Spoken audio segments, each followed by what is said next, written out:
ओम श्री गुरुवे नमः। सर्वे भवन्तु सुखिनः। मित्रों, आप सबका अभिनंदन है। आज हिंदवी स्वराज के 350 वर्ष पूर्ण होने के अवसर पर हिंदवी स्वराज समिति सागर के तत्वाधान में कार्यक्रम का व्याख्यानमाला का प्रारंभ किया गया। इस व्याख्यानमाला में हिंदवी स्वराज प्रणेता श्रीमंत योगी छत्रपति शिवाजी महाराज की पुस्तिका का विमोचन किया गया। ये पुस्तक का विमोचन किया गया। इस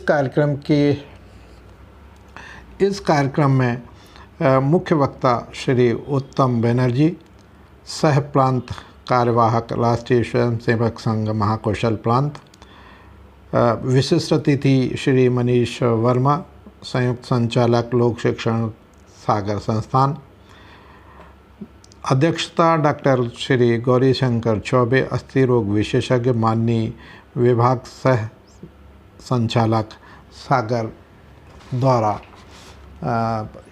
मंचासीन रहे। इन्होंने अपने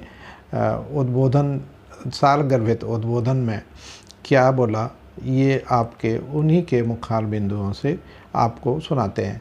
इस कार्यक्रम का संचालन हमारे संजय पाठक द्वारा किया गया और काफ़ी अच्छे तरीके से संचालन किया गया, जो कि विशेष उल्लेखनीय है। आपको ले चलते हैं इसी कार्यक्रम की कुछ झलकियाँ, कुछ वक्तव्य जो इसमें दिए गए वो आपको सुनवाते हैं। आइए चलिए मेरे साथ कार्यक्रम स्थल पर। जय हिंद, जय भारत। घटना थी, बल्कि यह समाज और राष्ट्र की भावी दिशा तय करने वाली एक युगांतकारी घटना थी। वह सदियों की सोई हुई चेतना को झकझोरकर जागृत कर देने वाली घटना थी। हम सबका ये परम सौभाग्य है कि उस अतुलनीय राष्ट्र पुरुष के कृतित्व को स्मरण करने हेतु आयोजित इस व्याख्यान माला में सम्मिलित होने का सुअवसर हमें प्राप्त हुआ है।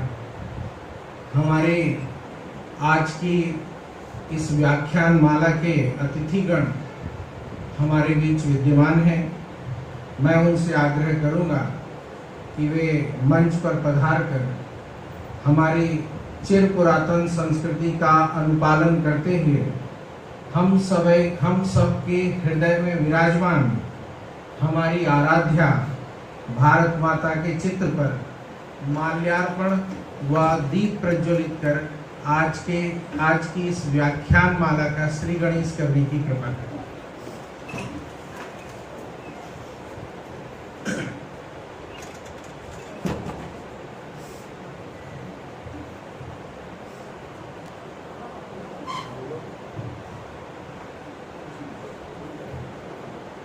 रत्नाकर धौतपदाम हिमालय किरीटिनम ब्रह्म राजर्षि रत्नाढ्याम वंदे भारत मातरम।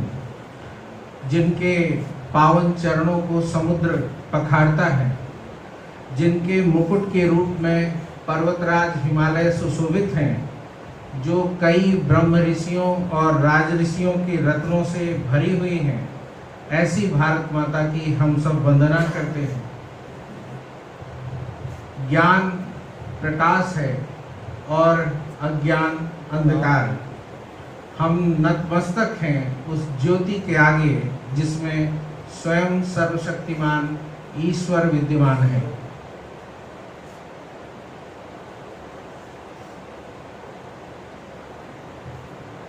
जैसा कि आप सभी जानते हैं कि आज की यह व्याख्यान माला कोई साधारण व्याख्यान माला नहीं है। यह हमारे सब के अंदर एक स्व का भाव जागरण करने के लिए यह व्याख्यान माला आयोजित की गई है।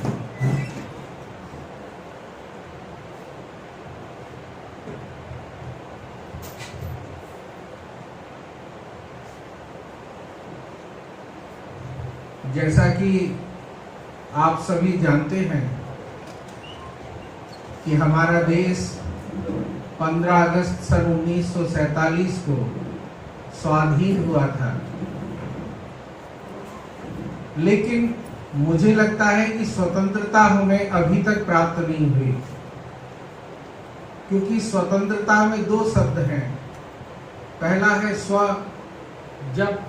जब तक हम सब के अंदर अपनी संस्कृति के प्रति, अपने राष्ट्र के प्रति, अपने गौरवशाली संस्कृति के प्रति भाव जागृत नहीं होंगे, आत्मगौरव के भाव जागृत नहीं होंगे, स्व का भाव जागृत नहीं होगा, और उस भारतीय संस्कृति जो चिर पुरातन के साथ नवनूतन भी है, उसके अनुपालन के लिए हम एक ऐसा तंत्र का, जो हमारा अपना तंत्र होगा, उसका निर्माण पूर्ण रूप से नहीं करेंगे, तब तक हम सही अर्थों में स्वतंत्र नहीं होंगे। और उसी स्वतंत्र होने की कड़ी में इस व्याख्यान माला का आयोजन किया गया है। और स्वतंत्र होने के लिए हम सब में क्या भाव, क्या राष्ट्रीयता के भाव होनी चाहिए, उसको आदर्श रूप में यदि हमें देखना हो हमारे पुराने इतिहास में, तो छत्रपति शिवाजी से बढ़कर कोई दूसरा चरित्र हमारे सामने नहीं है। मैं अतिथि परिचय के लिए अंशुल भार्गव जी से अनुरोध करूंगा कि वे हमारे मंचासीन अतिथियों का परिचय प्रदान करने की कृपा करें।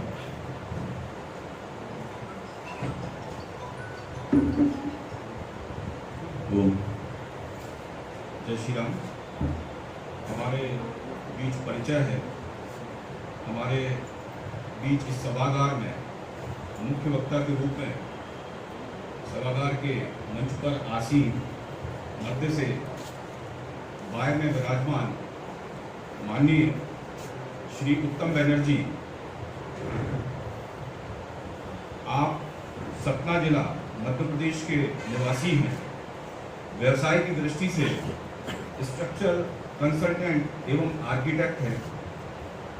आप बालकाल से ही स्वयंसेवक रहे एवं 1975 से 1977 में इमरजेंसी के दौरान बाल काल में आपने लोकतंत्र बहाली आंदोलन में अपनी सक्रिय भूमिका बाल स्वयंसेवक के रूप में निभाई। श्री राम सेतु आंदोलन में प्रांत संयोजक की भूमिका में आप रहे। 13 वर्षों तक प्रांत संपर्क प्रमुख का आपने महाकौशल प्रांत का दायित्व निभाया।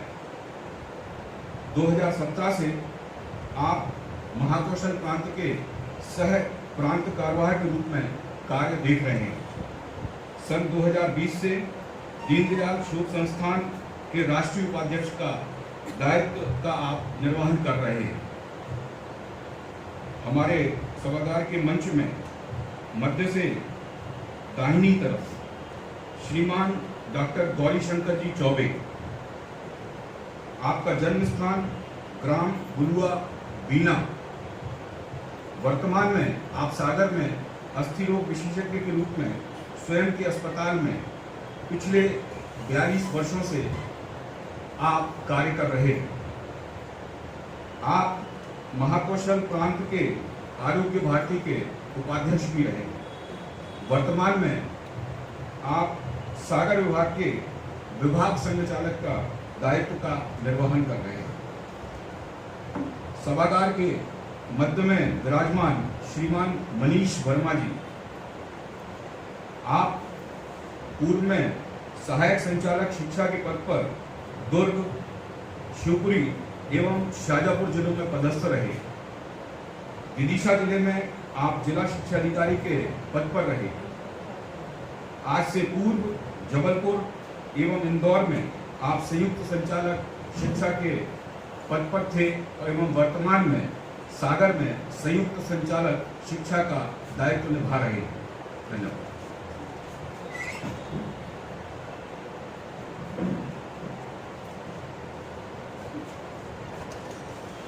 अब मैं कार्यक्रम की श्रृंखला को आगे बढ़ाते हुए अतिथि देवो भवः, जो हमारी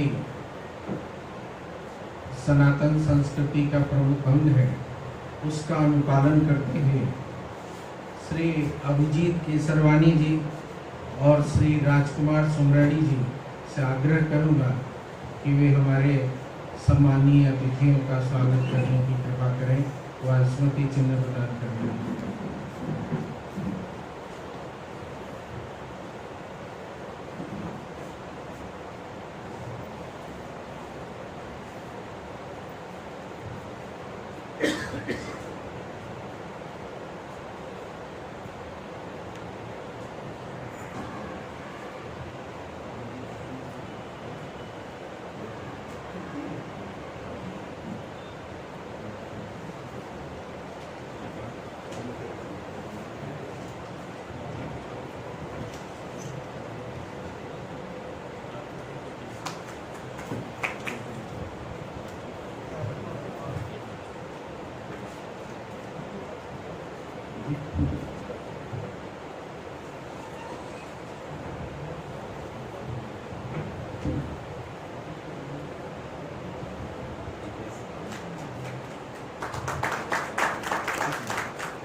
अतिथि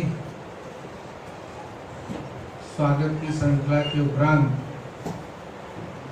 मैं आप सभी के अंतस में विद्यमान सुचित संचेतना को स्मृत कराना चाहता हूँ कि भारत की चिर पुरातन संस्कृति और राष्ट्रीय चरित्र के वैचारिक अधिष्ठान को भारतीय समाज के मन मानस और कृतित्व में पुनः प्रतिष्ठापित करने के उद्देश्य से हिंदी स्वराज के प्रणेता श्रीमंत योगी छत्रपति शिवाजी महाराज के 350वें वर्ष के उपलक्ष्य में आयोजित इस व्याख्यान माला के प्रयोजन पर प्रकाश डालने के लिए मैं डॉक्टर संदीप श्रीवास्तव जी को आमंत्रित करना चाहता हूँ।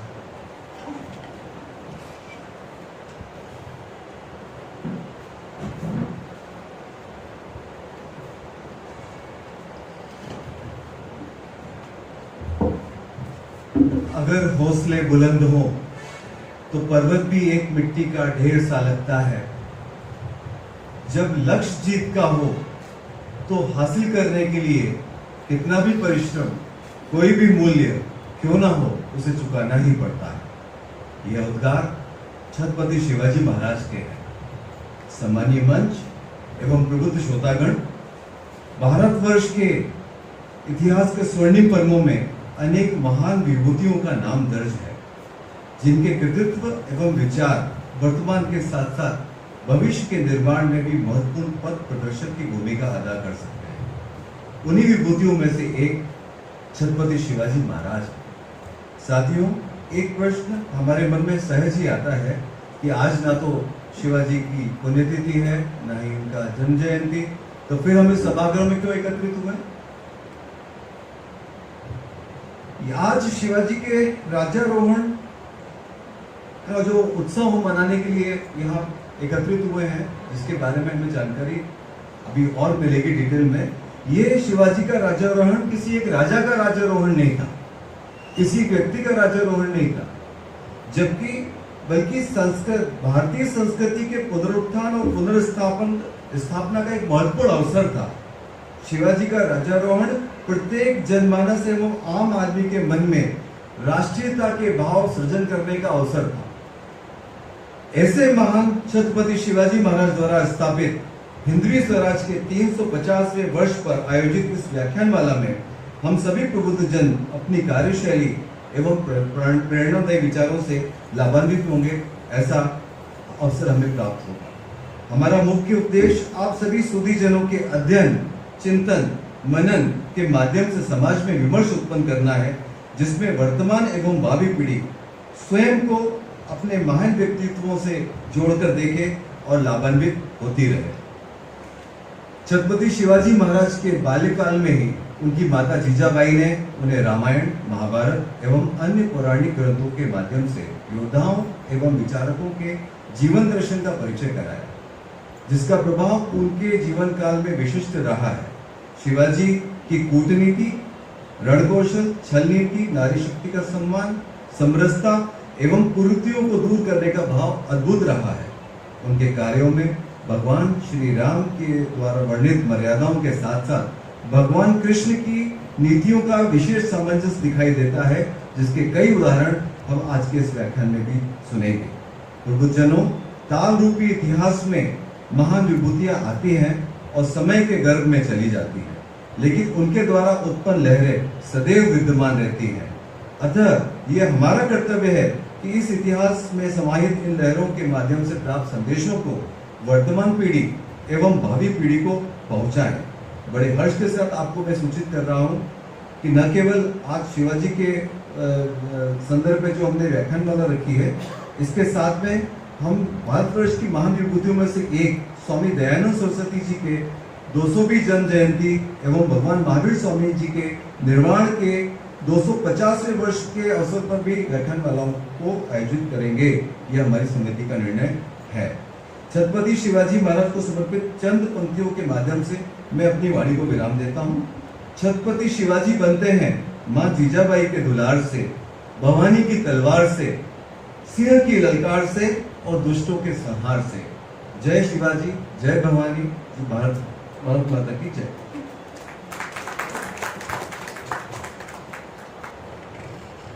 जैसा कि आपको अभी संदीप जी ने इस कार्यक्रम के प्रयोजन के बारे में विस्तार से आपको बताया, मैं उस कड़ी में ये बात जोड़ना चाहता हूँ कि यदि भारत को हम संपूर्ण परिप्रेक्ष्य में देखते हैं तो हमें साफ दिखाई देता है कि लगभग शिवाजी के समय की परिस्थितियां आज भी हमारे देश में निर्मित हो रही हैं। आप मणिपुर की घटना देखें, आप वेस्ट बंगाल को देखें, आप केरल में देखें, धीरे धीरे कई राज्यों में विषम परिस्थितियों का निर्माण होता चला जा रहा है। यदि हम केवल अपने आसपास के परिवेश को देखकर मौन बैठे रहेंगे, हम अपने अंदर राष्ट्रीय चरित्र का निर्माण नहीं करेंगे, हम राष्ट्र की चिंताओं में स्वयं को सम्मिलित नहीं करेंगे, क्योंकि ये हमको सबको समझना होगा, क्योंकि व्यक्तिगत चरित्र से या केवल मनुष्य के निर्माण से राष्ट्र सुरक्षित संरक्षित रहता है, ये कभी संभव नहीं है। राष्ट्रीय चरित्र का निर्माण भी परम आवश्यक है। राष्ट्रीय चरित्र का निर्माण संघ की शाखाओं में होता है। राष्ट्रीय चरित्र का निर्माण शिवाजी के कृतित्व का अनुसरण करने से होता है। राष्ट्रीय चरित्र का निर्माण शिवाजी की चिति को, शिवाजी के कृतित्व को अपनी चिति से कृति में निकालने में, कृति में परिवर्तित करने से होता है। जब तक मस्तिष्क के विचारों को हम अपने कार्य रूप में परिणित नहीं करेंगे, जब तक हम अपने आचार विचार से एक समरस समाज का निर्माण करके निर्दोष हिंदू समाज की निर्मिति नहीं करेंगे, तब तक ये राष्ट्रीय चरित्र का निर्माण असंभव है।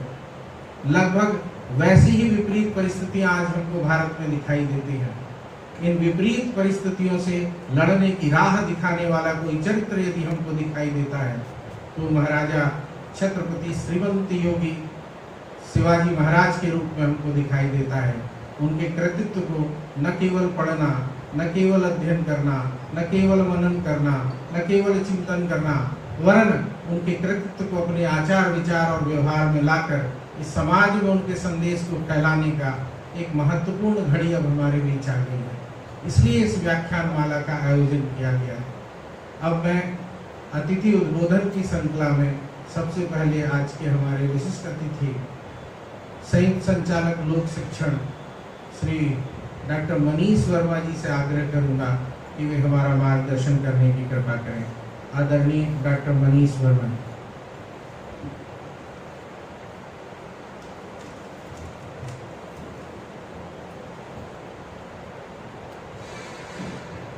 आज के कार्यक्रम के मुख्य वक्ता सम्माननीय श्री उत्तम जी बनर्जी, सह प्रांत कार्यवाह महाकौशल प्रांत, कार्यक्रम के अध्यक्षता कर रहे माननीय श्री GS चौबे जी, विभाग संचालक सागर, सभी सम्माननीय पदाधिकारीगण और सभी आगंतुक महानुभाव। आज से लगभग 350 वर्ष पूर्व छत्रपति शिवाजी महाराज के राज्याभिषेक 6 जून 1674 के अवसर पर यहाँ हम सब एकत्रित हैं और हमारे जो आज के मुख्य वक्ता हैं उनको हम सुनेंगे और हमें अवसर मिलेगा और मैं भी एक उसमें से श्रोता हूँ।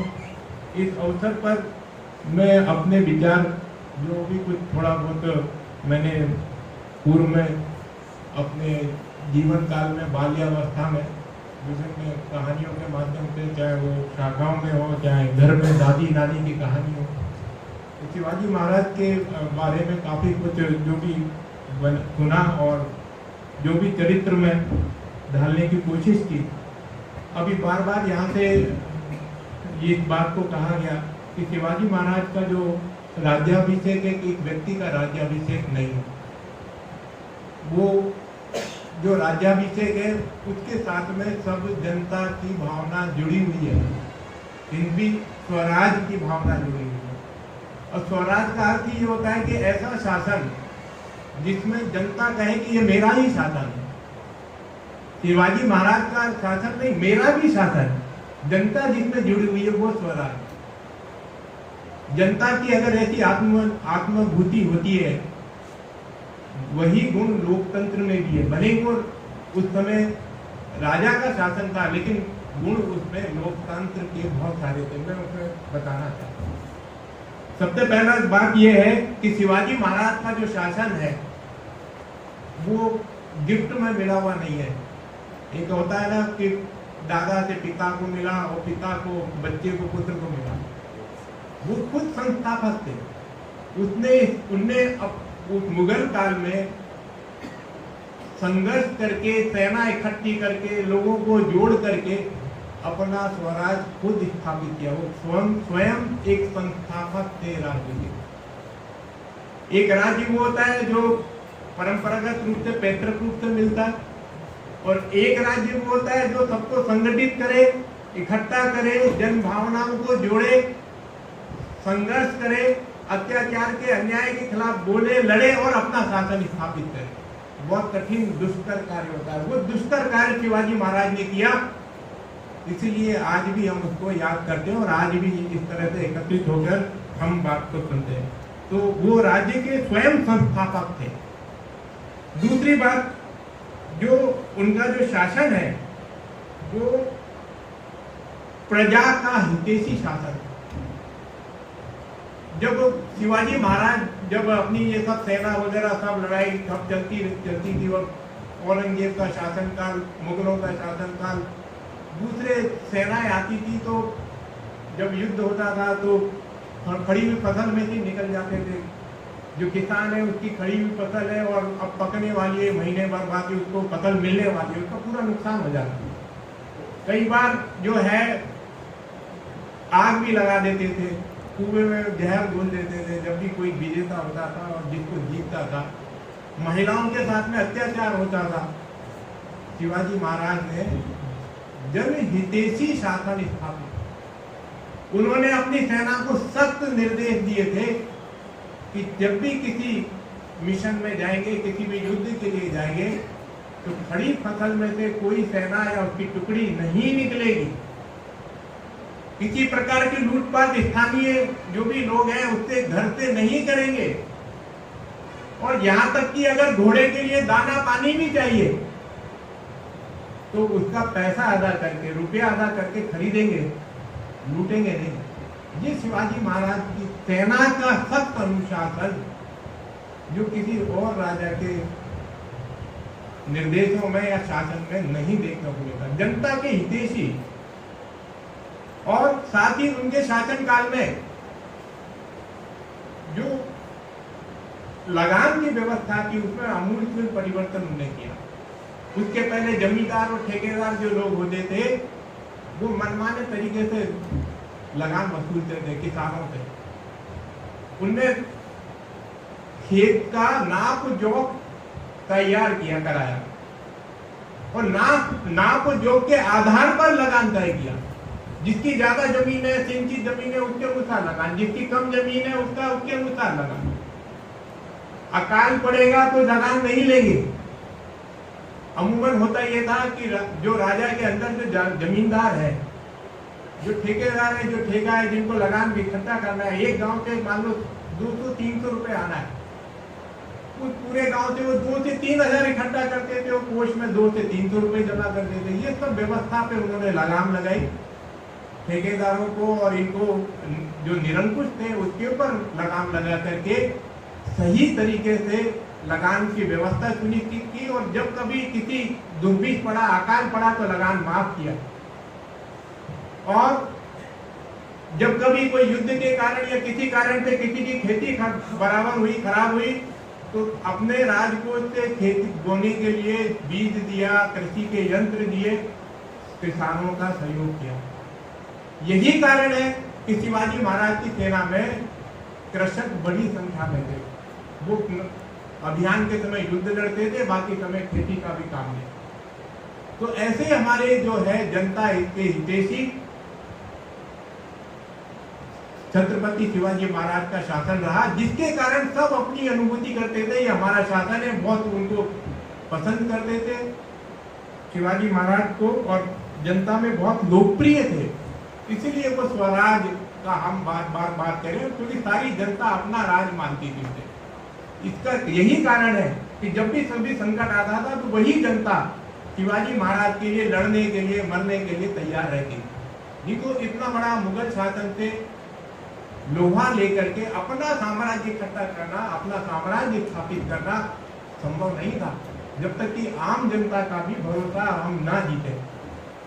इसके बाद एक और महत्वपूर्ण जो उनकी थी कि स्त्री का सम्मान, महिलाओं का सम्मान सर्वोपरि, उसके लिए उन्होंने कभी कोई समझौता नहीं किया। किसी प्रकार का किसी को भी उद्दंडता का दंड देने में चूके नहीं। वो कुछ उदाहरण दिए हुए हैं और इतिहास में भी कई घटनाएं हैं। एक संज्ञा के पटेल थे, उन्होंने एक गांव की जो गरीब किसान की जवान लड़की का सरेआम उन्होंने अपहरण कर लिया और अपहरण करके उसके साथ अपमानित किया।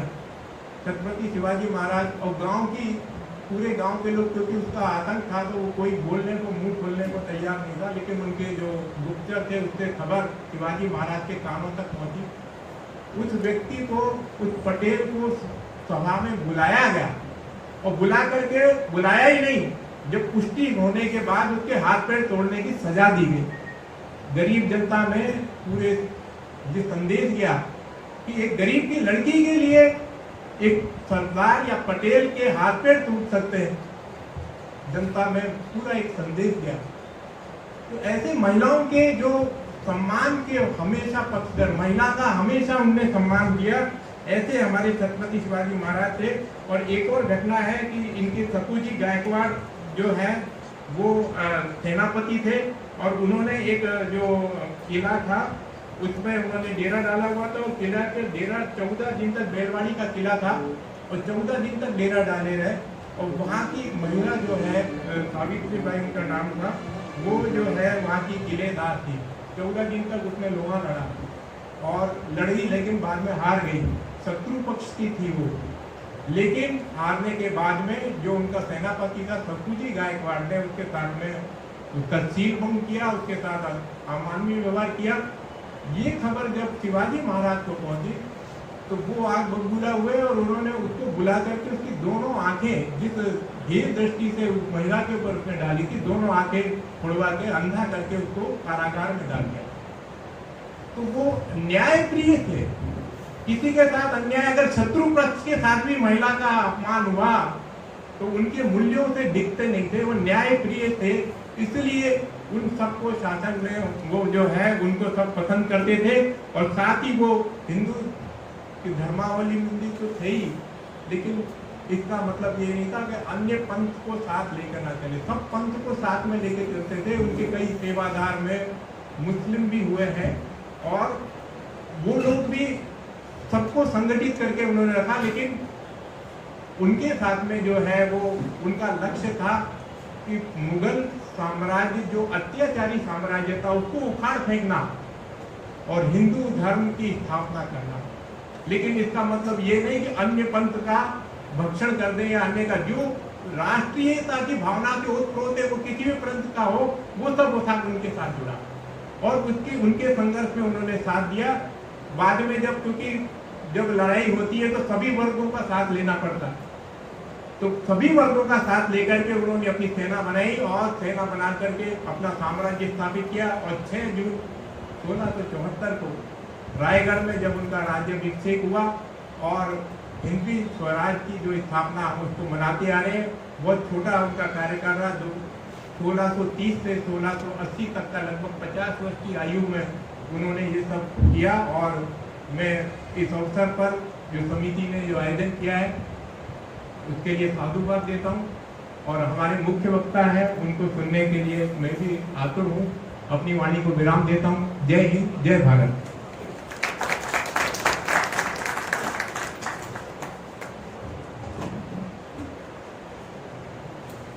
छत्रपति शिवाजी का चरित्र हमें बताता है कि गुणाः सर्वत्र पूज्यन्ते पितृवंशो निरर्थकः। गुणों से ही व्यक्ति की पूजा होती है, वंश कोई मायने नहीं रखता। हमने राम और कृष्ण के मंदिर देखे हैं, लेकिन वासुदेव के या फिर दशरथ के मंदिर नहीं देखे, उनकी जयंती मनते, उनके आयोजन नहीं देखे। व्यक्ति अपने कृतित्व से अमर होता है, अपने कृतित्व से, अपने व्यक्तित्व से, अपने राष्ट्रीय चरित्र से एक सामान्य खेतीहर मजदूरों को, सामान्य कृषकों को, छोटे छोटे मजदूरों को इकट्ठा करके राष्ट्रीय चरित्र का भाव जागरण करके औरंगजेब की चतुरंगणी सेना से मुकाबला करने के लिए उनको तैयार करना, उनमें आत्मविश्वास जागरण करना, ये कितनी बड़ी बात है। ये हम सबको ये आज चिंता करने की जरूरत है। मैं उद्बोधन की श्रृंखला को आगे बढ़ाते हुए हमारे सागर विभाग के विभाग संचालक माननीय डॉक्टर गौरी शंकर जी चौबे से आग्रह करूंगा कि वे आज इस व्याख्यान माला में हमारा मार्गदर्शन करने को पाते।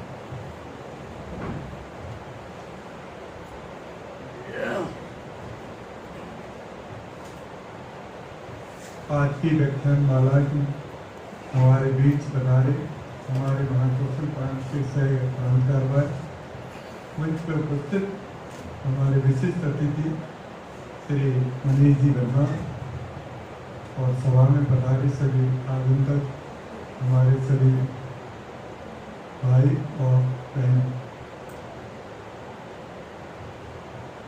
शुरू से लेके अभी तक शिवाजी के बचपन से लेके जवानी और उनके मृत्यु तक की सभी बातें हो चुकी हैं और जो कुछ भी शेष बचा है वो हमारे मुख्य वक्ता हमारे तमजी भाई साहब उस पर प्रकाश डालेंगे। मैं तो सिर्फ इतना कहूँगा कि आज ऐसे व्यक्तित्व के बारे में जहाँ पर चर्चा हो रही है जिसको आज के संदर्भ में हमें अपने बच्चों के बीच ले जाना है, समाज के बीच ले जाना है और आज जो हमारी परिस्थितियाँ देश में चल रही हैं उनसे ये चरित्र मैच खाता है। किस तरह से उन्होंने अपने बचपन से लेके और जब तक उनकी मृत्यु नहीं होगी लगातार अपने देश के लिए और अपने समाज के लिए उनने अपने आप को पूरा निछावर कर दिया।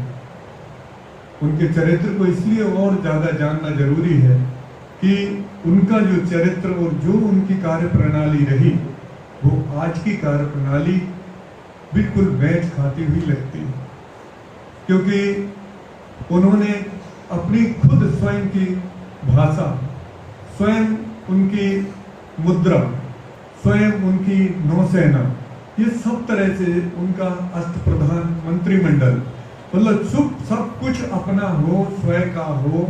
हम किसी भी तरह मुसलमानों के राज्य में और उनसे सीख के कोई चीज नहीं रखेंगे।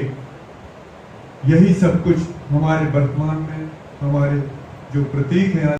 और हिंदवी स्वराज की स्थापना का 350 वर्ष है। इतने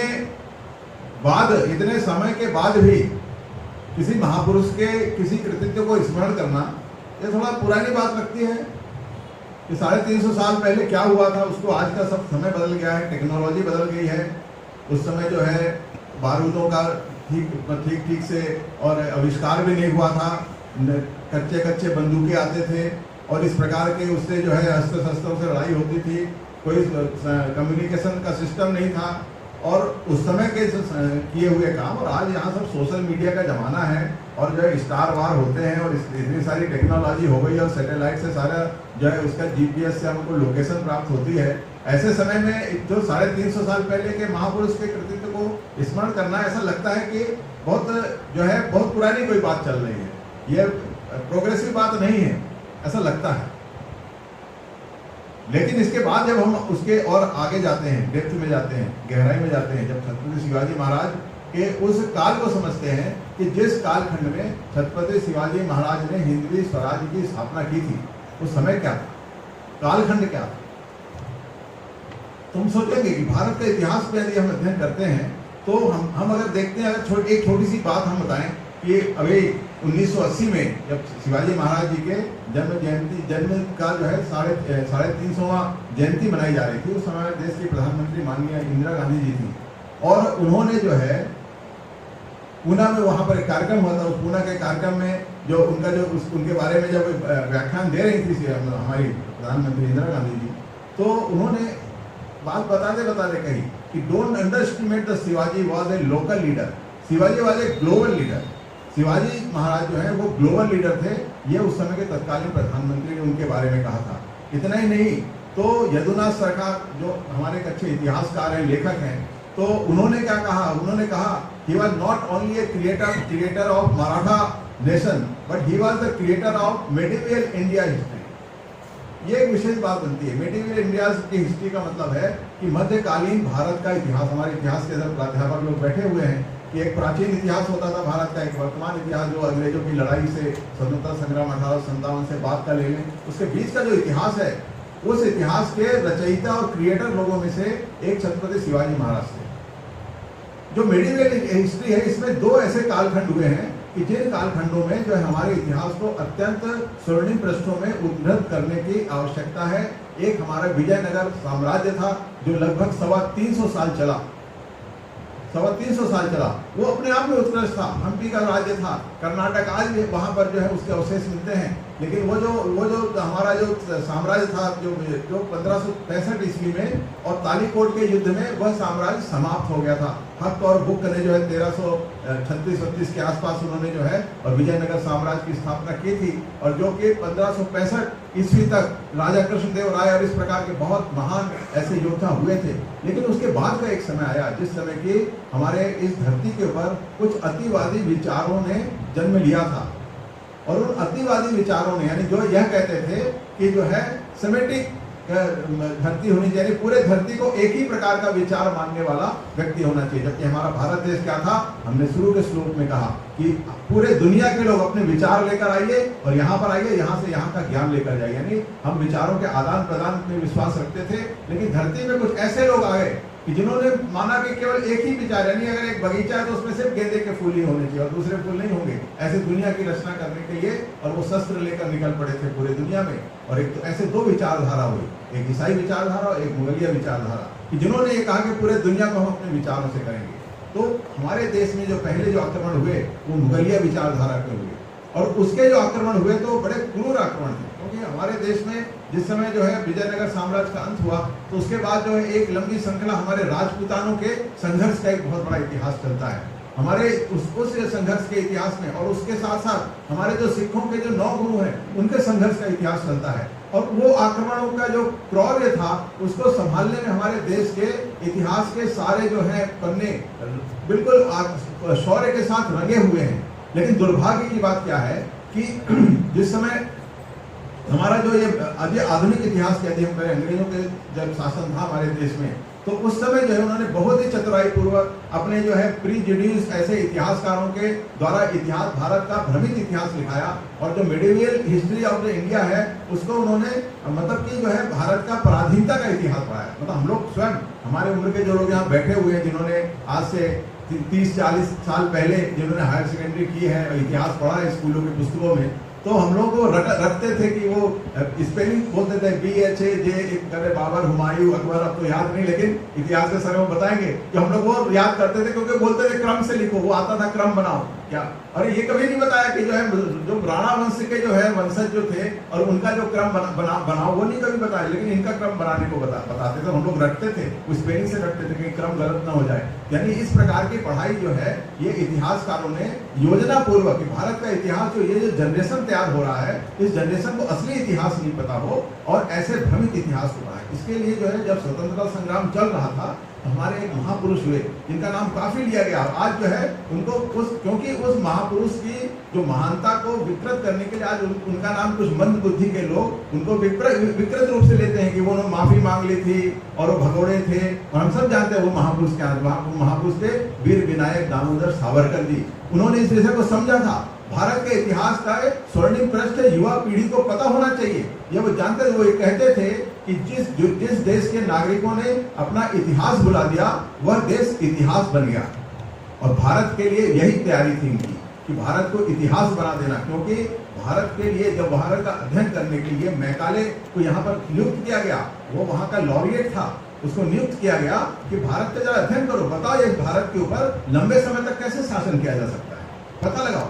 क्योंकि उनको देख रहे थे कि इतने साल से जो 400-500 साल से मुगल यहाँ पर आक्रमण के जिन्होंने अनेक संस्कृतियों को नष्ट कर दिया, कि भारत को कहने यार ये फिर से हम लोग मतलब अंग्रेज आए तो उनको उतना ही संघर्ष करना पड़ा भारत में स्थापित होने के लिए। तो क्या करना, अध्ययन करो। तो अध्ययन किया, तो अध्ययन करके जब उसने बताया मैकाले ने कि यहाँ के जो भारत में जो है आज भी इतने साल बाद भी यहाँ गरीबी नहीं है, कोई चोर नहीं है, घरों में ताले नहीं लगते, तब जब 400 साल मुगलिया सल्तनत चल चुकी थी, उसके बाद का इतिहास है जब इतने साल हो चुके थे, और तब भी जो है यहाँ पर इस प्रकार का देश था जहाँ पर ये सब बातें जो है होती नहीं थी, यहाँ कोई गरीब था ही नहीं भारत में। और बोले भारत को यदि लंबे समय तक अगर शासन करना है तो क्या करना होगा कि भारत के नागरिकों के मन से इनके जो है इतिहास के प्रति गौरव का भान यदि नहीं समाप्त किया गया तो इस भारत को स्थायी रूप से कभी भी हम जो शासन नहीं कर सकते। ऐसा अंग्रेजों ने ऐसा षड्यंत्र पूर्वक हमारी ऐसी शिक्षाएं बनाई, ऐसी शिक्षा नीति बनाई कि जिसके कारण आने वाली पीढ़ियां उससे विकृत होती चले, और ऐसा हुआ भी था। लेकिन वीर सावरकर जी ने इस बात को पहचाना। उन्होंने क्या किया, उन्होंने 1857 का जो समर है उसको जिसको अंग्रेजों ने सेना की गदर बता दिया था, उसको उन्होंने स्वातंत्र समर के रूप में 1857 का स्वातंत्र समर करके 1857 के योद्धाओं की उन्होंने सारी कहानियां जो है सारे वृत्तांत उन्होंने पुस्तक के अंदर लिखी। वो पुस्तक थी जो प्रकाशन के पहले ही बैन हो गई थी। अंग्रेजों की जासूसी ने बताया कि खतरनाक किताब लिखी है सावरकर ने, लिखने के प्रकाशन होने के पहले ही बैन हो गई थी वो। लेकिन हमारे क्रांतिकारी उस पुस्तक की पांडुलिपियों से लिख के पुस्तकें एक दूसरे को देते थे, और क्रांतिकारी के झोले में वह जो 1857 की पुस्तक एक गीता के रूप में रहती थी। जब उन्हें समय मिलता था तो उसके 4 पन्ने पलटते थे कि हमारे पूर्वजों ने कैसे शौर्य किया। इतिहास को जगाए रखने का यह जो प्रयास है, यह प्रयास ही इस कार्यक्रम का जो एक उद्देश्य है कि वो इतिहास। लेकिन फिर भी ये जो शिवाजी महाराज का इतिहास है ये भुलाने योग्य नहीं है, अनुकरण करने योग्य है। क्यों, ये जो बताया ना मिडिवियल इंडिया के जो इसकी जो इतिहास की रचना करने में जितना योगदान विजयनगर साम्राज्य का था, उतना ही योगदान मराठा साम्राज्य का था। और वो मराठा साम्राज्य की जो शुरुआत हुई छत्रपति शिवाजी महाराज के जो 1674 ईस्वी सन में उन्होंने जिस प्रकार से और हिंदवी स्वराज की स्थापना की थी, तो वह जो है उसके बाद जो है वो 1880 तक वो साम्राज्य चला उनका, यानी लगभग 200-250 साल तक इस प्रकार का। उसमें जो है एक चेन निकल के गई, यानी एक के बाद एक जो है मराठा जो अपने जो मराठा ये थे सम्राट थे, राजा थे, उनका हुआ। और इतना ही नहीं, तो शिवाजी महाराज के बाद जो ये जो मराठों का राज्य था, तो अटक से लेकर कटक तक और इधर लाहौर से लेकर बंगाल तक, यानी इतने बड़े भारतवर्ष के अंदर इनका जो है मराठों का साम्राज्य अनेक स्थानों पर था। उन्होंने एक व्यवस्था बनाई हुई थी और ये व्यवस्था शिवाजी महाराज जी ने जो एकदम पुख्ता व्यवस्था तैयार की थी उसी का पालन करते रहे तो अगले 250 सालों तक इस प्रकार से हिंदवी साम्राज्य का यहाँ पर रहा। और कहीं न कहीं मुगलिया सल्तनत को समाप्त करने में और यह जो है मराठा साम्राज्य का बहुत बड़ा योगदान था। आप इतिहास पढ़ेंगे तो जानेंगे जब 1857 का जो अंग्रेजों के साथ स्वातंत्र समर हो रहा था, हम सब झांसी की रानी लक्ष्मीबाई, तात्या टोपे, है ना, ये लोग सब क्या थे, बाजीराव पेशवा, जो इसके बाद जो पेशवाई चली, ये जो पेशवाई व्यवस्था थी कि राजा ने जो है अपने बड़े बड़े जो महारथी थे उनको जो अपने अंदर गुलाम नहीं रखा, अधीन नहीं रखा, उनको पेशवाई दे दी, यानी उनको भी आंशिक राज्य करने का उनके ऐसी व्यवस्था बनाई कि कितना वो लगान ले सकते हैं, प्रजा का रक्षा किस प्रकार से कर सकते हैं, उनकी सेना किस प्रकार से होती है। क्योंकि हमारे देश में जिस समय शिवाजी महाराज थे उस समय यहाँ पर कुतुब शाह, आदिल शाह, मुगल सल्तनत, इन सब की जो है जगह जगह जो है और ये सब बैठे हुए थे और ये लोग बैठे हुए थे। और इनकी सेना किनसे चलती थी? इनकी सेना हिंदू राजाओं के से चल, छोटे छोटे जो हमारे जो हिंदू थे, मतलब हमारे जो शिवाजी महाराज के जो पिताजी थे शाहजी महाराज, तो शाहजी महाराज क्या थे, वो जो थे आदिल शाह के दरबार में जो है एक दरबारी थे और उन्होंने जो है उनकी एक सेना थी, बहुत बड़े योद्धा थे वो, उनकी सेना थी, वीर सेना थी, लेकिन वो क्या करती थी, आदिल शाह की तरफ से लड़ाई लड़ती थी। उनके तनखैया थे, वो उनसे तनख्वाह लेते थे। कितना ही नहीं, तो शाहजी महाराज की पत्नी मानी माता जीजाबाई जो शिवाजी महाराज की माता थी, उनके जो पैतृक पक्ष के लोग थे, उनके पिता और भाई, ये औरंगजेब की सेना से लड़ते थे। वो भी योद्धा थे, वीर थे, वो औरंगजेब की सेना में। उनके समझिए क्या स्थिति थी माता जीजाबाई की, ये शिवाजी कहाँ से पैदा हुए, उनके मानसिक स्थिति सोचिए कि एक जो है मतलब एक वीर माता है जिसके मन में क्रोध है कि हमारे भारत की भूमि पर इस प्रकार के आतताइयों ने जिस प्रकार से जो है कब्जा करके रखा है, लेकिन मेरे परिजन, मेरा पति वो एक मुगलिया जो है उसके करता है, आदिल शाह की नौकरी करता है, मेरे भाई और पिता दूसरे के औरंगजेब की नौकरी करते हैं और ये इन दोनों में आपस में लड़ाई है। यानी इन दोनों की जो है एक समय तो ऐसा आया था कि एक टुकड़ी का नेतृत्व शाहजी महाराज कर रहे थे और एक टुकड़ी का नेतृत्व जीजा माता के पिता कर रहे थे और वो दोनों आगे बढ़ रहे थे युद्ध करने के लिए। जीजा माता को पता चला, वो बीच में आके खड़ी होती है कि क्या कर रहे हो तुम लोग, किसके लिए लड़ रहे हो, आपस में लड़ रहे हो, बंधु लड़ रहे हो, ये हो क्या रहा है। तब उस समय तो वो लड़ाई नहीं हुई, लेकिन बाद में जो है जो आदिल शाह के जो दूसरे जो सैनिक लोग थे उन्होंने छल पूर्वक जो है जीजा माता के भाइयों को और पिता का कत्ल करा दिया। यानी सब परिस्थितियां क्या थी उस समय, हमारे हिंदू समाज की क्या परिस्थिति, हम योद्धा थे, हम किसके लिए लड़ रहे थे। शिवाजी महाराज के जीवन का एक बहुत कठिन प्रसंग आ गया था। जिस समय मिर्जा राजा जय सिंह और औरंगजेब ने कहा कि इसको जो गिरफ्तार करके लाना बहुत जरूरी है, दक्षिण में इसका आतंक बढ़ता जा रहा है, इसको गिरफ्तार करके लाना बहुत जरूरी है, तो वो वहां से अपनी सेना लेके चलते 50,000 की सेना, मिर्जा राजा जय सिंह किसको गिरफ्तार करने, शिवाजी महाराज को, जो हिंदू साम्राज्य के प्रणेता थे। और वो मिर्जा राजा जय सिंह जो कि बहुत देवी भक्त था, जब उसकी सेना चलती थी तो दिन भर में उसके 3 घंटे बैठकर देवी अनुष्ठान करने में लगते थे। किसको जीतने जा रहे थे वो, एक हिंदू साम्राज्य के प्रणेता को। इस प्रकार के भ्रमित हिंदू राजा उस समय का कालखंड था, जो मैं ये चित्रण इसलिए कर रहा हूँ कि किस समय में शिवाजी महाराज ने किस समय के जन्म लिया। ये लोग कोई राज परिवार के लोग नहीं थे, लेकिन योद्धा परिवार के थे, मावले थे, क्योंकि शाहजी महाराज उनके साथ एक टुकड़ी थी। तो शिवाजी महाराज ऐसे जो है ऐसी माता के जो मन की वेदना और उसकी जो है पीड़ा के से द्वारा जो पैदा हुआ जो ये जो संतति था, ये था शिवाजी, शिवा था। जब ये गर्भ में आया तो बोलते बेटा, उसको पूछते थे महिला को जो गर्भवती माता थी, क्या लगता है तेरे को, उनकी जो बुजुर्ग दाइयाँ थी, क्या लगता है, बोले मुझे तो लगता है, लोग पूछते हैं तो जो लोग जानते हैं कि स्त्रियां जब गर्भवती होती हैं तो उनको कुछ विशेष खाने की इच्छा होती है, कभी कोई बोलता है अचार खाना है, आम की कैरी खाना या समथिंग कुछ भी ऐसा लगता है। क्या लगता है, बोले मुझे तो लगता है कि मैं जो है दुर्गा माँ के शरीर जैसा अपने अंदर वेश धारण करूँ, हाथ में त्रिशूल लेकर सिंह की सवारी करूँ, मुझे ऐसा लगता है। यानी इसके मन में ऐसे भाव थे, उसके कोख में क्या पल रहा था हम समझ सकते हैं। उसके कोख में पल रहा था एक जो है योद्धा, जो भारत के इतिहास को बदलने वाला था, वो आतताइयों को समूल नष्ट करने वाला था। हमने सकारी विक्रमादित्य सुना जो शकों को जड़ से खत्म करने वाला था। ऐसे मुगलों का मुगल अरी जो हमारे जो है शिवाजी महाराज थे, इनको ये पदवी मिलनी चाहिए थी, लेकिन मिली नहीं। क्यों? क्योंकि अंग्रेजों ने जो अपने इतिहास में उनको पहाड़ी चूहा बता दिया था। पहाड़ी चूहा था, चूहे जैसा निकलता था, लड़ाई करके बिल में घुस जाता, ऐसा बताया था। पहाड़ी चूहा नहीं था वो, उनके जीवन में इतना शौर्य था कि हम उसको समझने की आवश्यकता है। तो आज के समय में हम जब आते हैं कि इनका 350वां हिंदवी साम्राज्य की स्थापना की हम जगह मना रहे हैं, इसका क्या कारण था? शिवाजी महाराज के जीवन को अगर पढ़ते हैं, अभी तक हम लोग भी हमने पढ़ा, अपने युवावस्था में पढ़ा है, तो उनके युद्धों के बारे में पढ़ा है कि वो अफजल खां का कैसे उन्होंने पेट फाड़ दिया था, शाइस्ता खां की कैसे उंगली काट दी थी, अनेक प्रकार के युद्ध, कैसे उसका शाही का हाथ काट दिया था जो गाय को ले जा रहे थे। ऐसा लगता था शिवाजी इतने ही है, लेकिन शिवाजी का जो ये लड़ाई का वर्ष था, जो काल था, उनके जीवन में 7-8 वर्ष ही था और 28 वर्ष तक उन्होंने सुशासन चलाया है। 28 वर्ष तक उसका जिक्र बहुत कम होता है समाज में, पता नहीं रहता, क्योंकि हमारे पूर्व वक्ताओं ने बताया, हमारे माननीय मुख्य अतिथि जी ने बताया कि जो है किस प्रकार से शिवाजी महाराज ने सुशासन की स्थापना की। तो वास्तव में उन विपरीत परिस्थितियों में पहले तो हिंदवी अपने जो साम्राज्य स्थापित करना, उन्होंने कहा था ये हरि का शासन है, मेरा नहीं है। वो राजा नहीं बने थे, वो तो राज्य तो उन्होंने जो है उनके अपने गुरु के चरणों में समर्पित कर दिया था कि ये तो राज्य आपका है। तो बोले ठीक है, आप मेरे प्रतिनिधि बनकर जो है और इस राज्य को चलाओगे। तो प्रतिनिधि बनकर चलाते थे। तो लेकिन उस समय के जो शिवाजी महाराज के ने जो जिस प्रकार से राज्य व्यवस्था चलाई, वो एक समझने की बात है। तो वो क्या समझने की बात है कि अगर उसमें समझते हम जो है, तो अगर देखा जाए, जैसे कई इतिहासकारों ने उनके बारे में लिखा, जैसे सुरेंद्र नाथ सेन जी ने लिखा कि उन्होंने कहा कि शिवाजी के युद्ध कौशल पर तो उंगली उठाई जा सकती है, लेकिन उनके प्रशासनिक कौशल पर बिल्कुल भी उंगली उठाई नहीं जा सकती। प्रशासनिक कौशल था उनका, वो एक बहुत अच्छे एडमिनिस्ट्रेटर थे, प्रशासक थे, जो बातें बहुत ज्यादा सामने नहीं आती हैं। तो कैसे प्रशासक थे, तभी एक विषय आया कि उनके अष्ट प्रधान व्यवस्था उन्होंने की थी, यानी उन्होंने जो है 8 प्रकार के विशेष उनके मंत्रालय होते थे।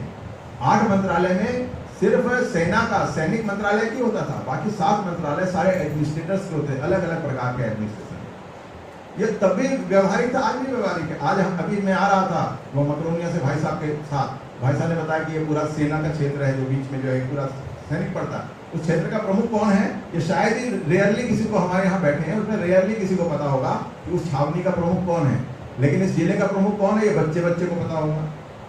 कलेक्टर जो होते जिले का प्रमुख, क्यों? क्योंकि वो प्रशासक है।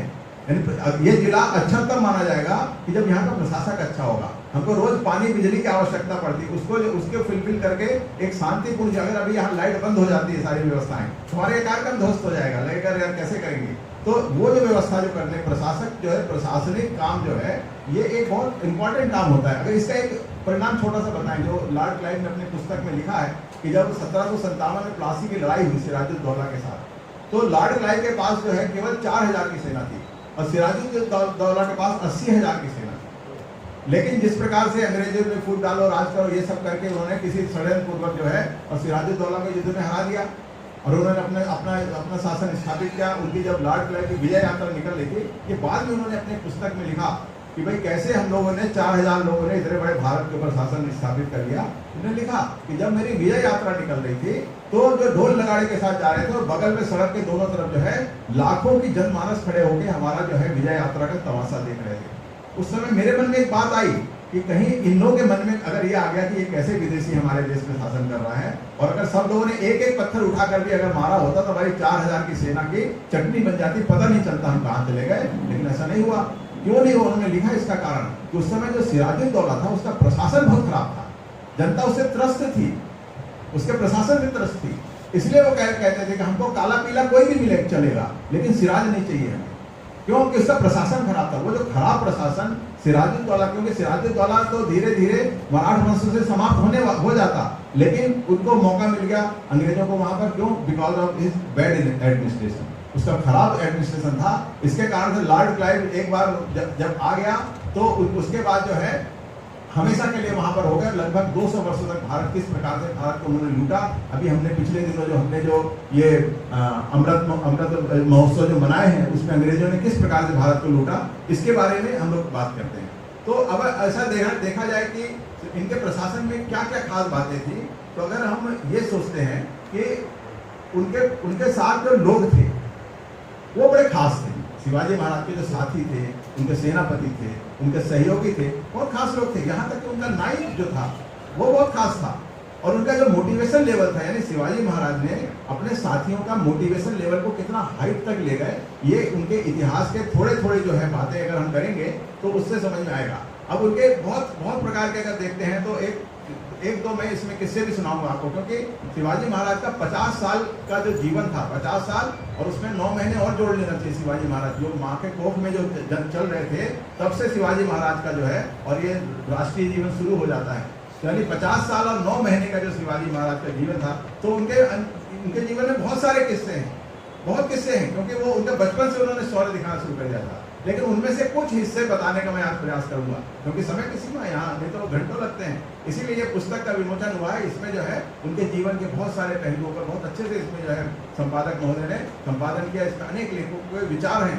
तो मेरा जो है अगले 20-30-40 मिनट में मेरा यह प्रयास रहेगा कि शिवाजी महाराज के जीवन के बारे में जानने की प्यास आपके मन में जगा सकूं। मेरा उद्देश्य ये है, उनके बारे में पूरा बताना इस समय सीमा में संभव नहीं है। थोड़ा प्यास जगेगी आपके मन में कि यार वास्तव में क्या थे ये। तब इस पुस्तक को पढ़ेंगे तो आपको आनंद आएगा पुस्तक को पढ़ने में। तो एक उदाहरण बताता हूँ आपको कि वहाँ पर जो है शिवाजी, क्योंकि जो पुणे के आसपास का समुद्र का हिस्सा हम सब जानते हैं, तो वहाँ पर एक जंजीरे का किला था। तो जंजीरे के किले में जो है एक सिद्धि करके बहुत क्रूर जो है वहाँ पर जो है मुगल शासक वहाँ होता था। और उस जंजीर, क्योंकि वो समुद्र में था, उस किले पे जो है शासन करना, मतलब कब्जा करना जरूरी था। तो जंजीरे के किले में जो है कैसे करेंगे, तो वो तीनों तरफ से समुद्र से घिरा था और एक तरफ से एक छोटा सा रास्ता था उस किले में जाने के लिए। तो वो रास्ता काफी नैरो था और वहां पर सख्त वो रहती थी सेना की व्यवस्था कि वहां से तो प्रवेश करना संभव नहीं था। तो बोले क्या करना, तो बोले उस समुद्र की तरफ से अपन जो है जाएंगे, समुद्र की तरफ से जाएंगे। तो वहां पर जो है समुद्र में कैसे जाएंगे, तो बोले वहां से सीढ़ी लगाएंगे और सीढ़ी लगाकर और वहां से फिर हम लोग चलेंगे। तो ठीक है। तो वहां पर एक मछुआरे का जो था, मतलब जो दल थे, क्योंकि समुद्र में काम करना तो किसी मछुआरे को बनना पड़ेगा। तो वहां पर एक लाइजी कोड़ी करके एक जो कोड़ी उसको बोलते हैं, मछुआरे को उसमें महाराष्ट्र में बोलते हैं, तो लाइजी उसका नाम था। तो उसको ये ठेका दिया गया कि आपका काम है कि आप जो है जैसे ही अंधेरा हो आप वहां पर सीढ़ी लगाना और जो है तीसरे पहर में रात के हमारी सेना आएगी और वहां से अंदर जाएगी। तो इस प्रकार की व्यवस्था बनाई। लाइजी कोड़ी ने अपना काम जो है बड़ी सावधानी से, चतुराई से उसने सीढ़ी लगा दी और सीढ़ी लगाकर और जो है वो उसका काम पूरा हो गया, वो जा सकता था। लेकिन उसके मन में कौतूहल था कि भाई ये कैसे चढ़ते हैं, कैसे आक्रमण करते हैं, देखेंगे। तो वो वहां पर उसके जो लोग थे वो लोग सब एक जगह छुप के जो है पत्थरों के पीछे बैठ गए देखने के लिए क्या होता है। तो देखे कि कोई सेना तो आई नहीं, बहुत देर हो गई। और जब देखा कि अब तो पौ फटने वाली है, सुबह होने वाली थोड़ी देर में तो हो जाएगी, तो बोले कि यार ये तो लगता है कि वो लोग नहीं आ रहा आक्रमण करने। तो उन्होंने क्या किया कि वो फिर से उन्होंने रिस्क लिया और वहां जाकर वो सारी सीढ़ियों को खोल के वापस लेकर चले गए। अब वहां पर सेना क्यों नहीं है ये पता नहीं चला, इतिहास में आज तक उस बारे में कोई ऐसा ठीक से जिक्र नहीं आया क्यों नहीं है। लेकिन इसके बाद की बात बड़ी महत्वपूर्ण है कि जब वो गुप्तचर वगैरह के माध्यम से जब शिवाजी महाराज तक बात पहुंचती है कि ऐसी तैयारी हुई थी अमुक तिथि को, और वहां पर इन्होंने लाइजी कोड़ी ने व्यवस्था तो पूरी बनाई, लेकिन वहां पर कोई हमारी सेना नहीं पहुंची। तो बाद में उन्होंने वो पूरा व्यवस्था को खोल के भी ले गए। बोले अच्छा ऐसा किया क्या, बोले हाँ। बोले उनको बुलाओ, उनको बुलाया। लाइजी कोड़ी के पास संदेश गया, उसको लगा कि आज तो हम गए, हमने जो है सीढ़ी खोल के क्यों ले गए, लगता है कुछ उनकी दूसरी योजना रही होगी। तो शिवाजी महाराज ने उनको बुलाया, परिचय हुआ। तो बोले क्यों भाई आपने जो है ये सीढ़ी इसकी क्यों खोल ली। तो बोले कि महाराज हमने जो है जब उन्होंने सारे वृत्तांत समझा तो शिवाजी महाराज चुप हुए। बोले कि अपने पंत को, बोले पंत इसको जो लाइजी कोड़ी को एक कहारों सहित पालकी भेंट में दी जाए। वो बोले अरे कहारों से, मतलब वो सोचने लगा कि हमको इतना भेंट क्यों, मतलब उस समय जो है कहारों सहित पालकी भेंट होना यानी वो जो भारत रत्न जैसा सम्मान होता है, सबसे बड़ा सम्मान होता था कि इसके एक तो वहां हर किसी को पालकी में चलने की अनुमति नहीं होती थी। फिर राजा के कहार अगर उसके पालकी लेके आ रहे हैं, यानी ये एक जो है सबसे स्पेशल व्हीकल उस समय का होता था। वो सोचने लगा। तो शिवाजी महाराज ने कहा कि क्या हो गया भाई लाइजी को, क्या सोच रहे हो। बोले महाराज एक तो मैं ये सोच रहा हूँ कि ये मैं तो समुद्र का आदमी हूँ, तो मुझे जो है ये पालकी का मेरे लिए क्या काम है। और दूसरा मैं सोच रहा हूँ कि मैंने तो काम बिगाड़ के आया था, मैं वहां से वो सीढ़ी निकाल के ले आया था, मुझे सजा मिलनी चाहिए थी, लेकिन आप तो मुझे पुरस्कार दे रहे हैं। तो बोले हाँ तुम्हारी दोनों बातों का मैं जवाब दूंगा। तो उन्होंने देखो तुमने जो सीढ़ी निकाल के लाए हो ये तुमने अनजाने में किया, लेकिन हमारे लिए बहुत अच्छा काम किया। बोले क्यों। बोले कि अगर सीढ़ी नहीं निकाल के लाते तो सिद्धि के किलेदारों को तो पता चल जाता कि यहाँ से ये सीढ़ी निकाल की कोशिश कर रहे हैं, तो वो उस क्षेत्र को सुरक्षित कर देते। जहाँ के अभी असावधान है वहाँ, तो अभी हमारे लिए आगे फिर से वहाँ पर अभियान करने का एक रास्ता खुला हुआ है। तो ये तुमने अनजाने में काम अच्छा किया, लेकिन काम तुमने बहुत अच्छा किया, इसलिए तुमको पुरस्कार दिया जा रहा है। और रही दूसरी बात कि हाँ मैंने पालकी तो बोली, उन्होंने तुरंत अपनी गलती समझी। बोले नहीं तुम्हें जो अपने बोले पंत इसको जो है एक जो सुसज्जित जहाज दिया जाए, उसका नाम पालकी रखा जाए। पालकी तो देंगे लेकिन पालकी नाम का तुमको जहाज देंगे, तो उसको पालकी नाम का जहाज दिया शिवाजी महाराज ने। अब सोचिए कि इस प्रकार की एक बारीक सी बात थी, सीढ़ी खोल के ले गया, चलो अच्छा हुआ निकल गया, लेकिन उसको बुला के उसको पुरस्कृत किया, और पुरस्कृत ही नहीं किया तो उसका सम्मान किया। सम्मान ही नहीं किया तो उसके उपयोग का सम्मान दिया। अब उसका रिपल्केशन क्या है ये समझिएगा कि अभी जो है करीब 5, 7, 10 साल पहले वहां पर जो है अलीबाग करके जो ये जो घटना है अलीबाग के पास की है, तो अलीबाग में कार्यक्रम था, इसी प्रकार से व्याख्यान देने जो है कोई कार्यकर्ता गए थे, तो व्याख्यान दिए उन्होंने ये वाला प्रसंग भी बताया, लाई जी कोड़ी वाला प्रसंग बताया। तो वहाँ पर एक बुजुर्ग जो है महिला थी, तो उन्होंने बाद में उनसे कहा कि भाई साहब आपने ये वाला प्रसंग बहुत अच्छा बताया, लाई जी कोड़ी वाला। बोले ये तो पुरानी घटना है। बोले नहीं पुरानी घटना होगी, लेकिन आज भी जो लाई जी कोड़ी का जो वंश है वो आज भी जहाज, जिसका बहुत बड़ा काम करता है मछुआरे का, लेकिन उसके जहाज का नाम आज भी पालकी रहता है। यानी 300 साल बाद भी, 350 साल बाद भी उस परंपरा को लेकर, यानी मोटिवेशन लेवल क्या रहा होगा शिवाजी महाराज का कि उस समय के स्थापित व्यवस्था को आज भी कंटिन्यूशन में, यानी ये काल कवलित नहीं होती है घटनाएं जो है मोटिवेशन देती हैं, मतलब कि आने वाले पीढ़ियों को कैसे मोटिवेशन देना है। इस प्रकार का लक्ष्य के प्रति शिवाजी महाराज बिल्कुल फिक्स थे। उनका क्या था उद्देश्य कि हमको जो है युद्ध जीतना है, हमको युद्ध जीतना, उसके लिए किसी भी प्रकार का कोई भी स्टेप हमको लेना पड़े, युद्ध जीतना है। युद्ध कैसे जीतना है उसके लिए कुछ भी करना पड़े। तो और फिर कैसे युद्ध जीते उन्होंने, तरह तरह से, क्योंकि उसके पहले का जो इतिहास अगर हम देखते हैं, राजपूताने का इतिहास था, उस समय गौरव माना जाता था कि लड़ते लड़ते बलिदान होना। बलिदानियों की अनेक गाथाएं हैं, हमारे इतिहास के पन्ने भरे पड़े हैं बलिदानियों के, बहुत बलिदान दिए। शिवाजी महाराज उनसे डिफरेंट थे, उनका लक्ष्य था जीतना, इसलिए उन्होंने हर समय जीतते रहे, वो हारे कभी नहीं। उसके लिए स्टेप कोई भी लेना पड़े, कोई भी स्टेप लेना पड़े। तो अब ऐसे ही जो है जब अफजल खां का जो है उसका तो किस्से खूब सुने हम लोगों ने, वो भी एक बहुत बड़ा जो है कि वो किस प्रकार से अफजल खां आ रहा था।